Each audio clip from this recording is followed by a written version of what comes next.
So I did want to kind of end with just talking about what I've been doing here.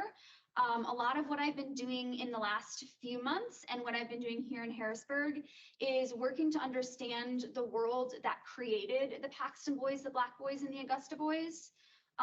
These groups of boys were responding to Native American diplomacy and trade policies that were established throughout the 1750s and 60s.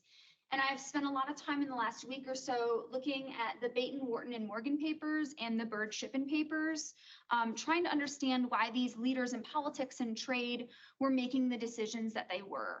The Baton, Wharton, and Morgan Company had a virtual monopoly on trade in the Ohio River Valley, and I believe it's their goods that are destroyed by the Black boys. So I've been thinking a lot about how they're responding to the upheaval of the 7 Years' War and Pontiac's War leading up to the Black boys incident, both as a company and as individuals like John Baton and Samuel Wharton and George Morgan.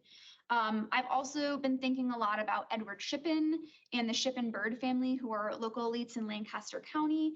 And they're kind of the first governmental officials that have to react and try to mitigate the Paxton boys. And so how the Shippens are understanding the violence of the 7 Years' War is also giving me a lot of important context. And this is just a kind of a fun letter that I found in the Baton, Wharton, and Morgan papers.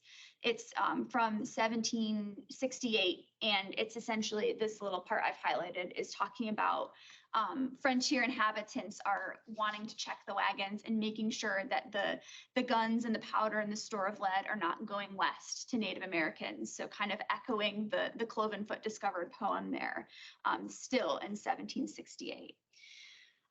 So it's been a really great time here. And then I also kind of thinking more broadly about what my work means for today and the implications it has for today.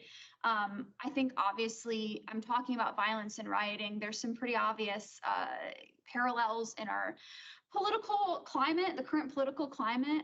But what I personally find most valuable in my research and just historical research in general is the understanding and acknowledgement of complexity, because these moments of violence in the 1760s are really complicated. And in a lot of ways, I think everybody in these moments are right.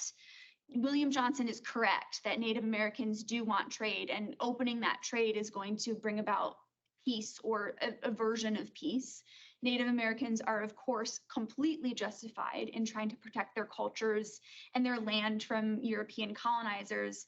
But I think when you look at it from the perspective of the frontiersmen, I think they're kind of also justified in their fear. And obviously, the ensuing violence that comes later is horrific and unacceptable, but just kind of acknowledging that complexity, I think, is what makes it really interesting. So it's this kind of messiness and overlapping, goals and agendas that is what has drawn me to this project. And I think that's what I take away when I think about more broadly how this fits in with today, because our world is just as complicated and just as messy. So thank you for letting me share my work with you.